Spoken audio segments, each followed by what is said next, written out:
The poor young woman was beaten by her family every day until a widowed CEO took her away to... Before we begin this story, tell me where you're watching it from, and rate this story from 0 to 10 in the comments. Enjoy the story. The sound of porcelain shattering on the floor echoes through the house like a thunderclap. For 27-year-old Alara, it was the sound of the end.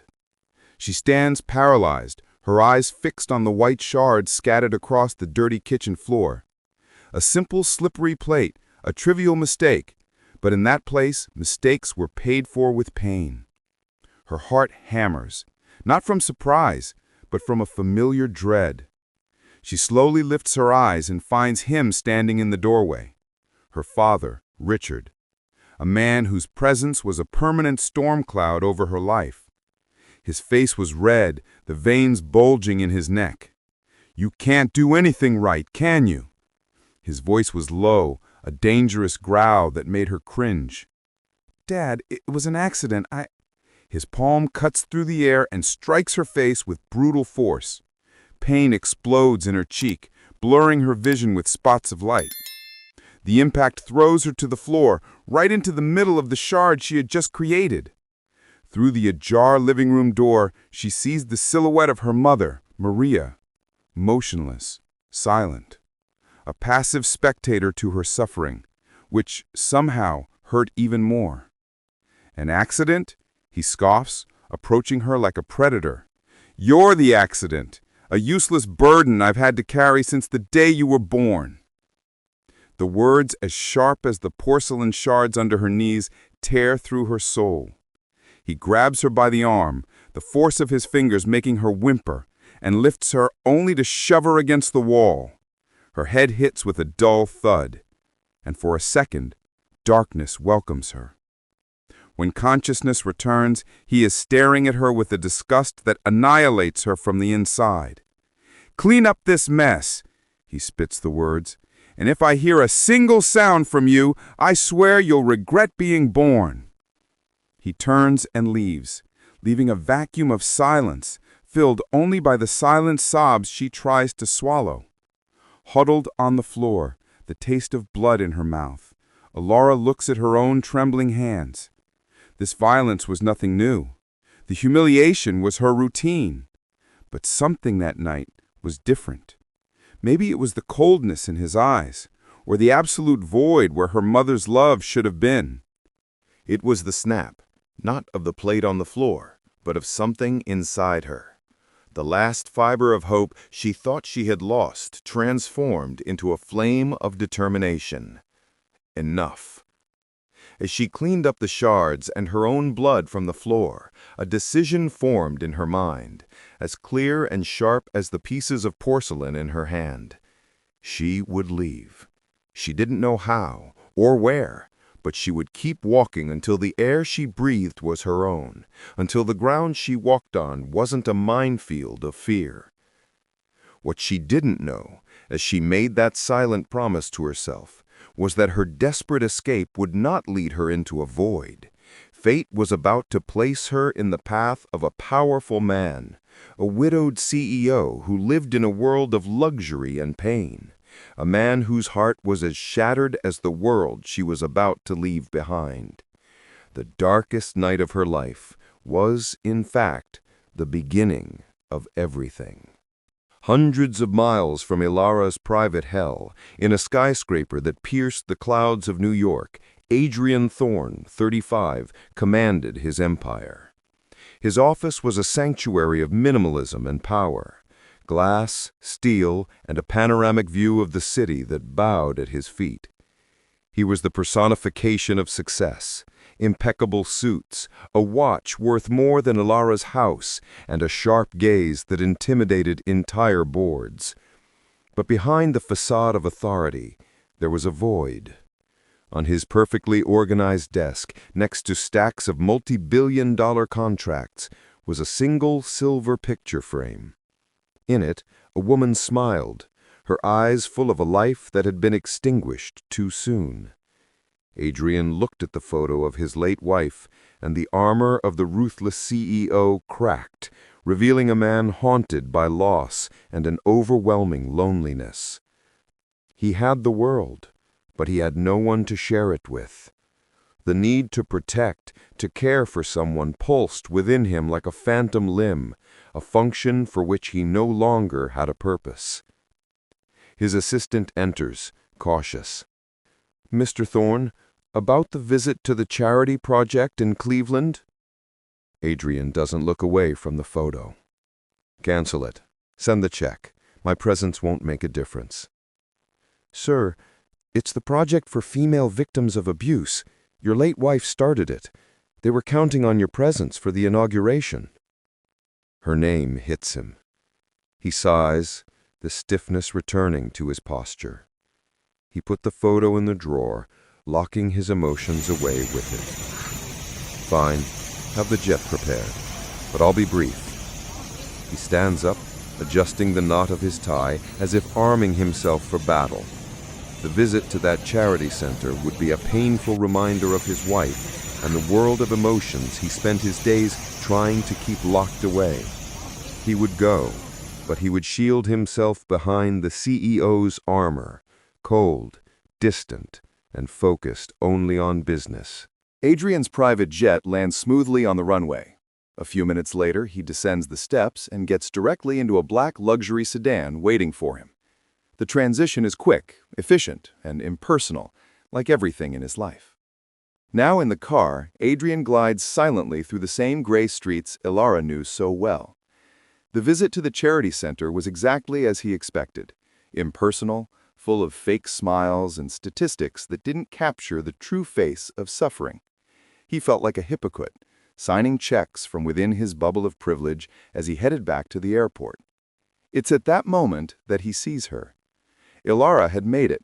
After her father fell asleep, she gathered her few belongings in a backpack, took the money from the table, and slipped out the back door, running into the darkness. But her father, a tyrant's light sleeper, woke to the click of the door. Now, under the yellow light of a streetlight, the scene unfolds. Richard has caught up to her, grabbing her arm violently. "Where do you think you're going, you ungrateful brat?" Ilara, her voice trembling but firm. "Let me go. I'm not going back." Adrian's driver slows down, ready to steer around the domestic dispute. But Adrian leans forward. Something about the scene captivates him. He sees the terror in the girl's eyes, but also the spark of defiance. He sees the bruise on her face, an echo of the pain he only knew through reports and spreadsheets. "Adrian," to the driver, "stop the car." Richard raises his hand to hit Ilara again, and in that instant, Adrian's protective instinct, dormant for years, roars back to life. He gets out of the car. The door closes with a solid, expensive thud, a sound that didn't belong in that place. Richard turns, surprised by the tall, imposing figure approaching. Adrian's suit, the posture of power, the cold, calculating gaze, everything about him screamed danger. "Adrian," his voice calm but sharp as glass, "take your hands off her." Richard, flustered but aggressive, "Who the hell are you? This is none of your business. She's my daughter." "It's my business now." He takes another step, and for the first time in her life, Ilara sees her father recoil. The contrast was surreal. Her father's loud brutality against the silent, lethal authority of this stranger. Adrian didn't need to shout. His power was an invisible force that rewrote the rules of the environment. Impulsively, he extends a hand not to Richard, but to Ilara. "Come." Ilara is frozen. She looks from her father's furious face to the stranger's outstretched hand. Who was he? What did he want? The shock leaves her stunned, unable to process reality. Her entire life had been a lesson that no one helps, no one cares. Distrust was her survival mechanism. Richard, seeing her hesitation, tries to reassert his dominance. "She's not going anywhere with you." But Adrian doesn't even look at him. His eyes are fixed on Ilara, and in them she sees not pity, but a kind of dark recognition. He didn't see her as a victim to be saved, but as someone standing on the edge of a precipice, just like him. With a final ounce of courage, she makes the decision. Ignoring her father's screams, she takes a step forward and accepts the stranger's hand. His touch is firm and warm, the first human touch she had felt in years that wasn't meant to hurt. Adrian guides her to the car, opening the door for her. She gets in, sitting on the soft leather, a material as foreign to her as kindness. She feels dirty, out of place, the shame of her situation burning inside her. She shrinks into the seat, expecting him to throw her out at any moment, for this to be just some cruel game. Adrian gets in the car and closes the door, sealing the world outside. He looks at her, at the bruise on her face, at the silent tears now streaming freely. He feels strangely guilty, not just for her, but for all the women his money was supposed to have helped. He tries to say something comforting, but the words fail him. He doesn't know how to do this anymore. Adrian, to the driver, his voice softer than before. Drive. The luxury car pulled away, leaving Richard on the sidewalk, screaming curses into the night. Ilara looked through the rear window, watching the only life she's ever known disappear into the darkness. She was being saved from one monster, but being taken into this man's world of luxury and secrets, she didn't know if she was gaining a refuge or just trading her old cage for a gilded one where the dangers were much quieter, but no less lethal. Adrian's car didn't head for an affluent Cleveland neighborhood. Instead, the driver drove silently along expressways toward the distant glow of the airport lights. Ilara remained huddled in her seat, the soft leather feeling like it was burning her skin. Where was he taking her? The initial fear of her father was replaced by a new kind of anxiety, the anxiety of the unknown. The sedan passed through security gates and pulled directly onto the tarmac of a private airport, next to a sleek white jet shimmering under the lights. The car door opened, and Adrian got out, waiting for her. Ilara looked from the car to the plane, her brain struggling to comprehend. She had never been near an airplane before, let alone a private one. It felt like a scene from a movie, something that didn't happen to people like her. Adrian, let's go. You'll be safe there. He guided her up the jet stairs. Every step she took felt unreal. As she entered, she was greeted by an interior that looked more like a luxury living room than an aircraft. Cream leather armchairs, dark wood accents, and a velvety silence. It was the opposite of everything she had ever known. During the flight, she didn't say a word. She just sat by the window, watching the lights of Cleveland shrink until they became a blur, and then nothing. She was literally leaving her entire world behind. Adrian sat across from her, trying to work on his tablet, but his eyes kept drifting to her. He saw the fear, the confusion, and the exhaustion on her face, and the armor he wore around his heart began to feel heavy and useless. After landing in New York and another silent car ride, they arrived. Adrian led Ilara to an elevator that ascended in a dizzying silence, opening directly into his apartment. If Ilara's house was a cramped cage of misery, Adrian's was a glass cage in the sky, a penthouse that occupied the entire floor, with floor-to-ceiling windows that displayed the glittering Manhattan skyline like a living work of art.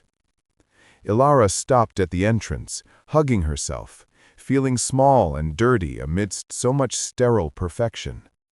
Adrian watched her, noticing her discomfort. He kept his distance, handling the situation with the same efficiency he used to close a deal. Adrian, you can stay here, for as long as you need. No one will hurt you. He led her down a seemingly endless hallway to a guest suite. The room was larger than her entire old living room. A king-sized bed with immaculate white sheets and a private bathroom that looked like a spa.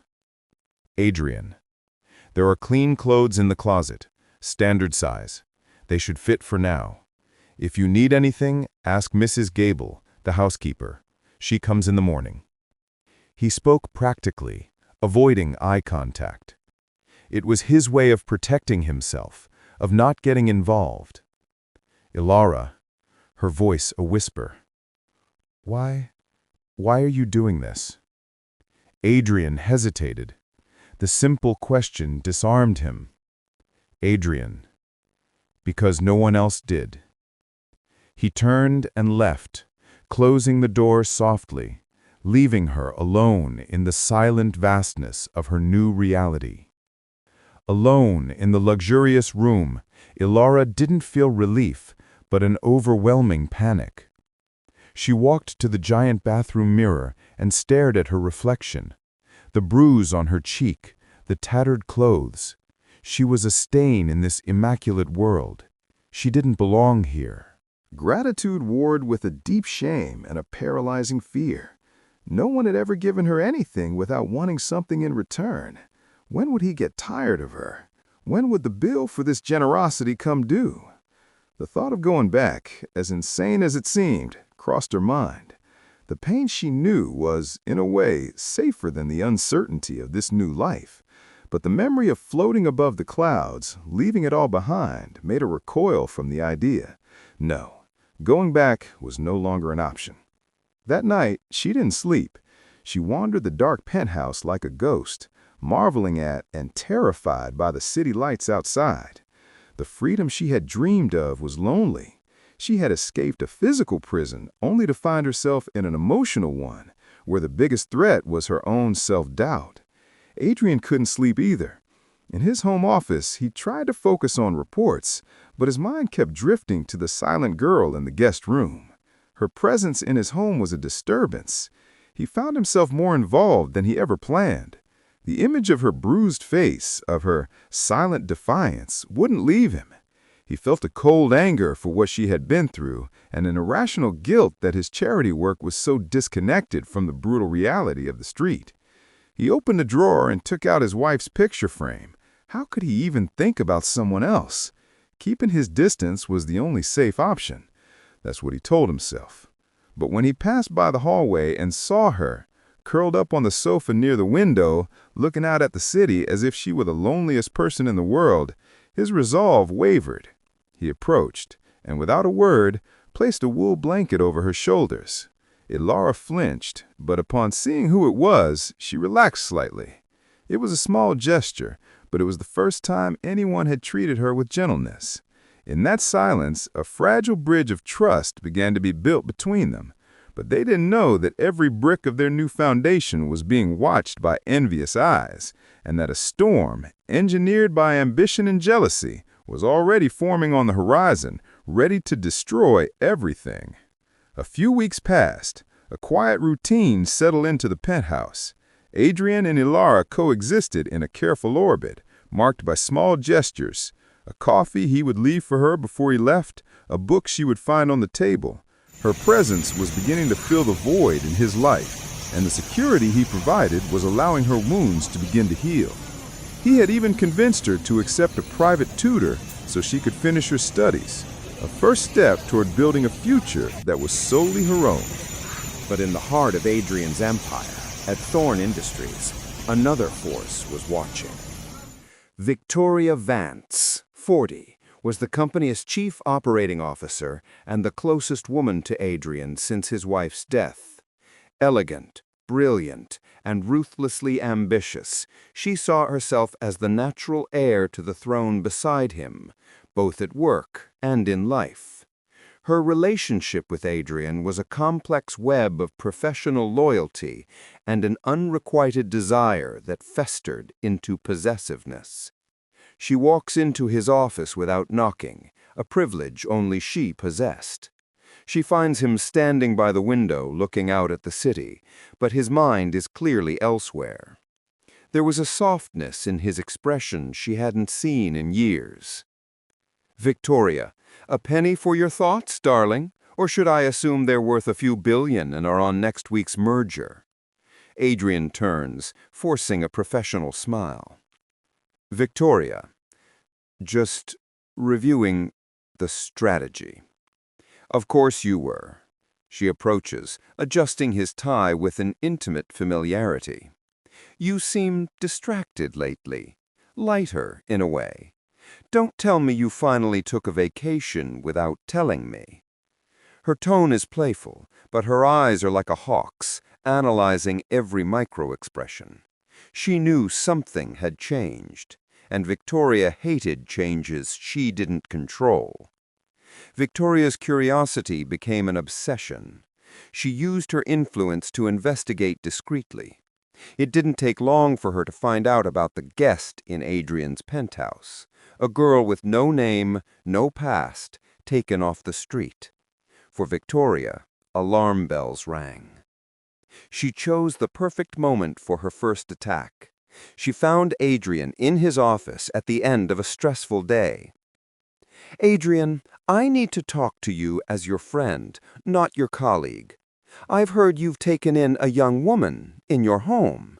It's an incredibly noble gesture, but I'm worried about you." "There's nothing to worry about." "Of course there is. You're a powerful man, and that makes you a target. People like this girl, they come from chaotic worlds. They're unstable. They can be gold diggers. They see someone like you and they see a lottery ticket. You're still grieving. You're vulnerable. The last thing you need is personal drama complicating your life." Her words were like poison, expertly designed to target all his insecurities. His fear of getting hurt again, his need for control, his grief for his wife. Not satisfied, Victoria took the next step. One afternoon, when she knew Adrian would be tied up in meetings, she showed up at the penthouse. Ilara, surprised, opened the door. Victoria sized her up with a charming smile that didn't reach her eyes. "You must be Ilara. I'm Victoria Vance, Adrian's partner and closest friend." She walked in, inspecting the place. "Adrian has a heart of gold, always wanting to save the world. But his life is complex. It demands focus. He needs someone strong by his side, someone who understands his world. The slightest distraction could cost an empire." Every word was a barb. Victoria was painting a clear picture. Ilara was not strong, did not understand his world, and was, above all, a dangerous distraction. Ilara felt all her progress crumble, the feeling of not belonging returning with full force. The seeds of doubt Victoria planted began to germinate. Adrian, frightened by the depth of his own feelings for Ilara, saw a distorted truth in Victoria's words. Maybe he was being reckless. Maybe she was just a complication he couldn't afford. He began to pull away. The mornings became silent again. He would leave before she woke up. The nights became long and empty. He would come home late, heading straight for his office. His distance was a physical blow to Ilara, confirming everything Victoria had implied. She was a burden. The small flame of hope that had ignited within her began to flicker, threatening to go out. But the silence in the penthouse began to weigh on Adrian, too. He missed his quiet presence, the sight of her reading on the sofa, the soft sound of her voice thanking him for the coffee.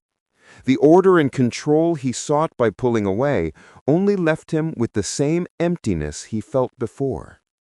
One night, he arrived earlier and found her in the kitchen, preparing a simple dinner for herself. She was startled to see him, and he saw the pain and confusion in her eyes before she could hide it. In that instant, he realized it. The peace Victoria had promised him was just loneliness in disguise. The chaos he feared was in fact the sound of his heart starting to beat again. Adrian realized that Victoria's advice didn't come from friendship, but from a possessive venom. He decided he wouldn't push Ilara away, that he would face his fears for her. But his decision came too late. Victoria, realizing from Adrian's coldness the next day that her subtle manipulation had failed, was already preparing her next attack, one that wouldn't target Adrian's mind, but would threaten Ilara's very safety, proving that to get what she wanted, she had no limits. Adrian's decision to reconnect with Ilara was sealed with a silent apology and an invitation to dinner, not at an expensive restaurant, but in the penthouse itself. For the first time, they truly talked, sharing fragments of their lives, of their pain. A fragile but real peace settled between them. But the peace was an illusion. Victoria, feeling she had lost control over Adrian, decided to burn the bridge that connected them. If she couldn't manipulate his mind, she would destroy the object of his affection, using the cruelest weapon she could find, Ilara's past. Adrian's refusal to distance himself from Ilara was, for Victoria, a declaration of war. In her office at Thorn Industries, which looked more like a general's command center, she launched her offensive. She was not a woman who improvised, she was a strategist. With a few phone calls, she activated a private investigator, a discreet and efficient man who lived in the shadows her money could create. Victoria, on the phone, her voice cold as steel. I want everything on her. The name is Ilara, no known last name, found in a working-class neighborhood in Cleveland a few weeks ago. Find where she came from, find her family. I want the cracks, the wounds, the dirt. I want the weapon I need to end this. 2 days later, a digital file arrived in her email. The information was more sordid than she had imagined. Photos of the dilapidated house, records of neighbor complaints about fights, and the profile of Richard, her father, a man with a history of alcoholism and aggression. She smiled. It wasn't a crack, it was a chasm. She hadn't just found a weapon, she'd found an atomic bomb. She booked a flight to Cleveland. Victoria found Richard in a dingy, dimly lit bar, the kind of place that smelled of cheap beer and regret. He eyed her with suspicion, but his eyes lit up at the sight of her expensive handbag and designer clothes. She was direct. Your daughter, Ilara, is living in New York, in a luxury apartment with a very wealthy man. Richard's face twisted into a scowl of resentment. That ungrateful, he muttered. She's living the life of a princess, while you're stuck here. Don't you think that's unfair? She pushed a thick envelope across the table. Inside this, there's $10,000 and a plane ticket to New York. I want you to go there and remind her where she came from. Make a scene. Show her host what kind of trash he's taken in. Do that, and you'll get another $40,000. Richard opened the envelope, his eyes wide at the amount of cash. It was more than he had seen in years. Greed overcame any shred of conscience he might have had. What do I need to do? Victoria smiled, victorious. Just be yourself. The newfound peace in the penthouse was shattered by the sound of the doorbell. When Ilara answered, her worst nightmare materialized in the luxurious hallway. Her father, Richard. His eyes, bloodshot with alcohol and greed, devoured the surroundings. Well, well. Look where my useless daughter ended up. Did you really think you could run from me? The initial terror paralyzed her, but something shifted as he took a step inside, bringing the stench of her past into her sanctuary. This place must be worth a fortune. I think your new friend owes me some compensation for all the years I put up with you. In that moment, Ilara realized he hadn't found her alone. Someone had brought him here, someone with money and malice. Anger began to overcome fear. She was no longer that helpless girl. You're not touching anything here. Get out. Richard laughed, moving to grab her, but the elevator door opened. Adrian had arrived. Seeing the scene, a cold fury took over his face, but Ilara, in a surprising gesture, raised her hand, asking him to wait. You will never come near me again. The authority in her voice shocked him. Adrian gave a signal, and his security guards emerged, grabbing Richard's arms. As he was dragged away, the anger and alcohol made him talk too much. You think you've won? This isn't over. You can hide behind his money, but you'll always be mine. I'll be back. You'll pay me for this humiliation. The elevator door closed, cutting off his threats and leaving a terrifying silence behind. The adrenaline that had sustained Ilara dissipated all at once, leaving her trembling, her legs weak. She looked at Adrian, at his worried face, and the dam of her emotions broke. In a sudden, desperate move, she threw herself into his arms, a tight hug, almost a collision. She sobbed against his chest, not from fear, but from an overwhelming relief. Adrian stiffened for a second, caught off guard. Intimate physical contact was territory he hadn't explored in years, but then his arms, almost by instinct, wrapped around her, holding her firmly. He said nothing, just let her find refuge there, feeling her warmth against the ice he carried in his chest. It was the most honest and necessary hug of their lives. After a few minutes, Ilara pulled away, embarrassed, but Adrian held her gently by the shoulders. The concern on his face had been replaced by a cold determination. He didn't find you alone. His threats weren't empty. He was sent. He looked at the elevator door, and I'm going to find out who sent him. He led her to a room she had never seen before, a high-tech security center with monitors displaying feeds from every camera in the building. Adrian sat at the console, his fingers moving quickly across the keyboard. He was the CEO again, in control, ruthless. He pulled up the footage from the building's entrance minutes before Richard's arrival. They saw him getting out of a luxury taxi. No one like him takes a cab like that unless someone else is paying. With a few commands, he accessed the taxi company's records. The payment was made via an app with a corporate credit card linked to a shell company. For an ordinary person, the trail would end there, but Adrian was no ordinary person. He called his head of cybersecurity. On the phone, "Trace it. I don't care about the firewalls. I want the name of the primary account holder behind this company. Now." Minutes later, an email arrived. Adrian opened it. On the screen, a single name, Victoria Vance. Ilara looked at the name, and cold anger completely replaced her fear. The proof was right there, undeniable. It was no longer a suspicion. It was a fact.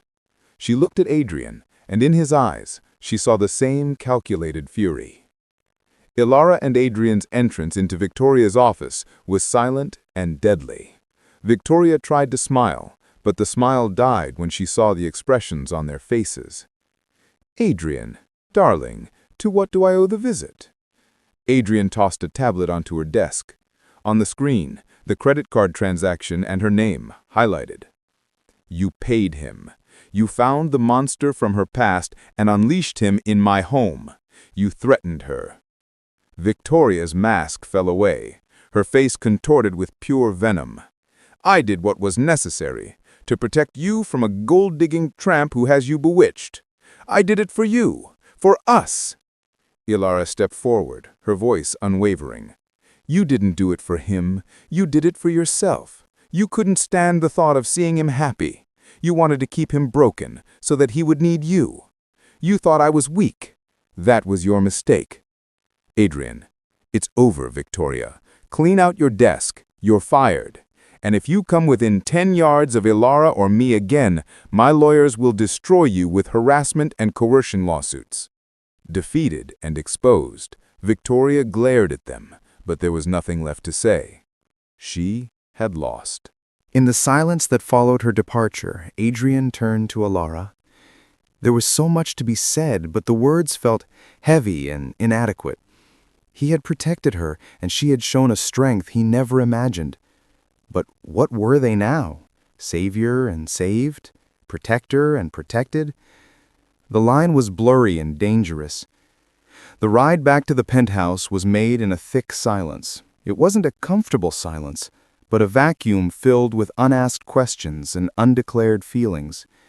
When they arrived, they stood in the vast living room, the New York skyline glittering, indifferent to the turmoil in their hearts. "Thank you, Adrian, for everything."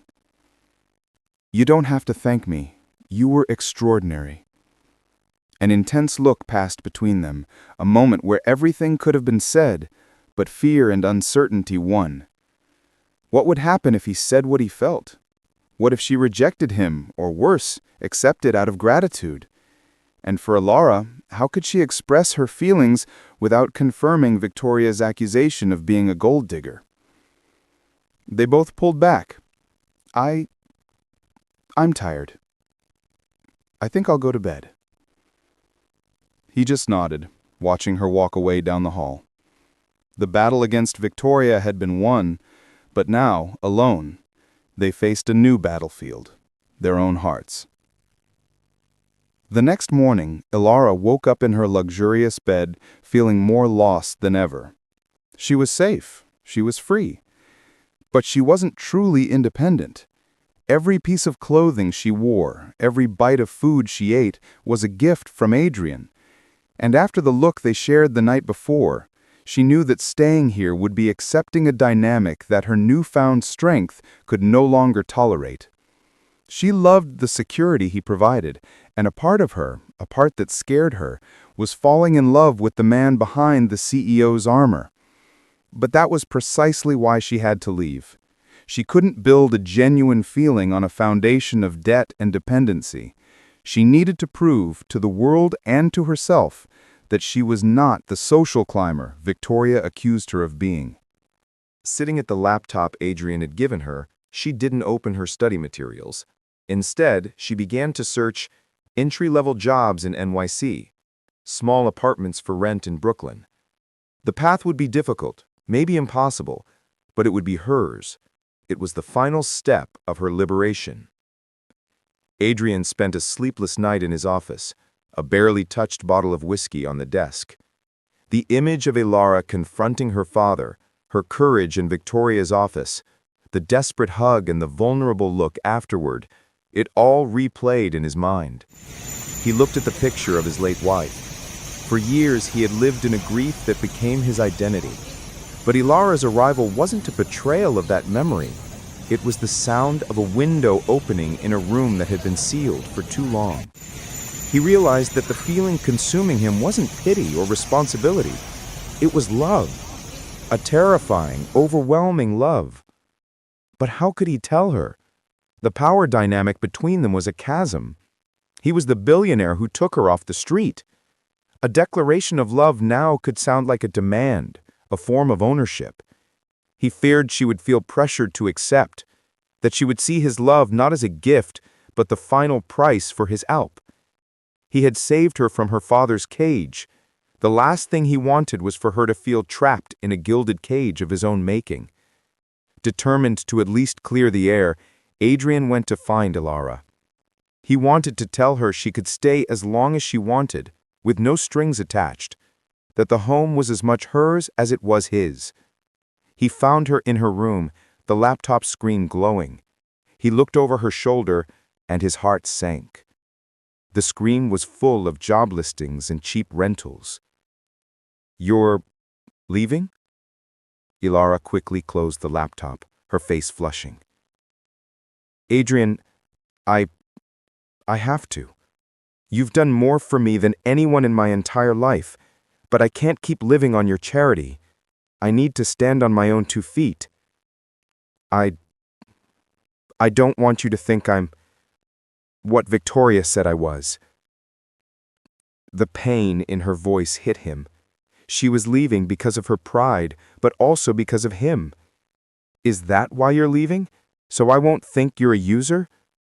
And I spent the entire night awake, afraid to say what I feel because I didn't want you to think I was taking advantage of you. Afraid you'd see a declaration as a bill to be paid for the help I gave you."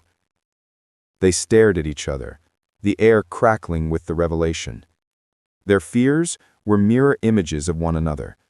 They were both so focused on protecting the other's honor that they nearly sacrificed themselves in the process.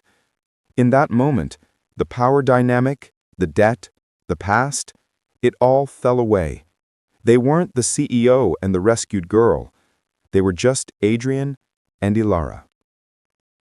He held her face in his hands, his thumb gently stroking the place where a bruise had once been. Adrian said, his voice warm, full of emotion. "Ilara, when I found you, my world was gray. It was order, control, and a silent emptiness. You walked into it, And at first I feared the chaos. But you didn't bring chaos. You brought life. I didn't fall in love with the fragile girl I saved. I fell in love with the resilient woman who saved herself in front of me. I fell in love with your strength, your kindness, the way your eyes light up when you learn something new. I love you not because I want to protect you, but because I can no longer imagine my life without you in it. Tears streamed down Elara's face, but for the first time they were tears of pure happiness. Adrian, you showed me that kindness existed. You gave me safety. But I didn't fall in love with the CEO or the protector. I fell in love with the man who puts a blanket over me when he thinks I'm cold. With the man whose eyes carry a sadness I wished I could heal. I was so afraid to feel this, afraid it wasn't real. But it is. I love you too. Her confession was the last barrier to crumble. Adrian lowered his head and kissed her. It wasn't a tender or hesitant kiss. It was a kiss of overwhelming passion. A kiss that carried weeks of tension, fear, desire, and finally release. It was the collision of two worlds, of two souls who had found their home. He lifted her into his arms and carried her to the bedroom, gently beginning to remove her clothes, kissing every part of her body. That day, there were no more barriers, no past, no fear. Under the glow of the New York skyline, they gave themselves over to an intense and healing love, a celebration of the intimacy and peace they both thought they would never have again. In the days that followed, the once silent and cold penthouse was filled with laughter and conversation. Elara still wanted her independence, and Adrian, now understanding that this was part of the woman he loved, supported her completely. But instead of letting her search for just any job, he acted as her partner. You have a passion for art and history that you discovered in your studies. My late wife's foundation sponsors the Museum of Modern Art. They're looking for a curatorial assistant. It's not a gift, Elara. It's an opportunity. You'll have to do the interview and win them over, but I know you can do it. She did it. Her knowledge and genuine passion shone through, and she earned the position on her own merit. She had her own salary, her own purpose. A week after that night, Adrian took her to the penthouse terrace. The city glittered below them. A week ago, in this place, I was the loneliest man in the world. Now I feel like the luckiest. He got down on one knee, taking a small velvet box from his pocket. I know this is fast, but I've never been more certain of anything in my life. Elara, you are my partner, my best friend, the love of my life. Will you marry me? With tears of joy, she said yes, sealing their promise with a kiss under the stars. After 1 month, the big day arrived. Their wedding is not a massive, high society event, but an intimate and elegant ceremony in the botanical garden. Elara is stunning in a simple dress, her beauty radiating confidence and happiness. Adrian looks at her with an adoration that moves everyone. She is no longer the abused young woman from the beginning of the story, but an accomplished woman, co-director of a charitable foundation, about to start her postgraduate studies, and married to the love of her life. He is no longer the cold, empty widower, but a man whose heart has been awakened to life again. Together, hand in hand, they walk toward a prosperous future, not as a savior and his protected, but as equals, partners in everything. What did you think of their journey? Do you believe that love can truly blossom in the most unlikely circumstances? Leave your opinion in the comments, and don't forget to subscribe for more stories like this one.